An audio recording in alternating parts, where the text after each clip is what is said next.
ചോദിച്ചിട്ട് നമുക്ക് നേരെ വീട്ടിലോട്ട് കടക്കാവേ. നൂറ ആദില ലെസ്ബിയൻ കപ്പിൾസിനെ എല്ലാവർക്കും ഇഷ്ടമാണ്. അതേ സ്ഥാനത്ത് ഒരു ഗേ കപ്പിൾ ആയിരുന്നെങ്കിൽ നിങ്ങൾ ആക്സെപ്റ്റ് ചെയ്യോ? ഒരുപാട് ദുരഭിമാന കൊലപാതകങ്ങൾ നമ്മുടെ നാട്ടിൽ നടന്നിട്ടുണ്ട്.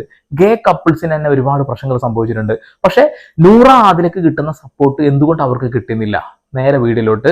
കഴിഞ്ഞ ദിവസം ലക്ഷ്മിയെ പൊരിച്ചങ്ങ് ഇല്ലാതാക്കി ലാലേട്ടൻ എന്ന് പറഞ്ഞുകൊണ്ട് ഒരുപാട് കമന്റുകൾ കണ്ടു.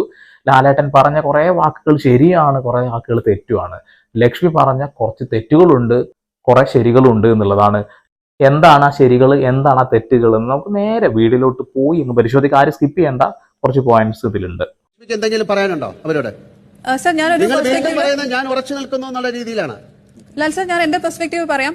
നിങ്ങൾ ഈ ഷോയുടെ ഏറ്റവും പ്രധാനപ്പെട്ട ഫണ്ടമെന്റൽസിനെയാണ് ചോദ്യം ചെയ്യുന്നത്. എത്രയോ കഴിഞ്ഞ ഷോയിലും ലോകത്തുള്ള എല്ലാവരും അക്സെപ്റ്റ് ചെയ്തിരിക്കുന്ന ഒരു കാര്യം, അവർക്ക് എന്താണ് കുഴപ്പം? അവർക്കൊരു കുഴപ്പമില്ല എന്ന് തന്നെയാണ് ലക്ഷ്മിയും പറഞ്ഞിട്ടുള്ളത്. ഈ ഒരു കാര്യം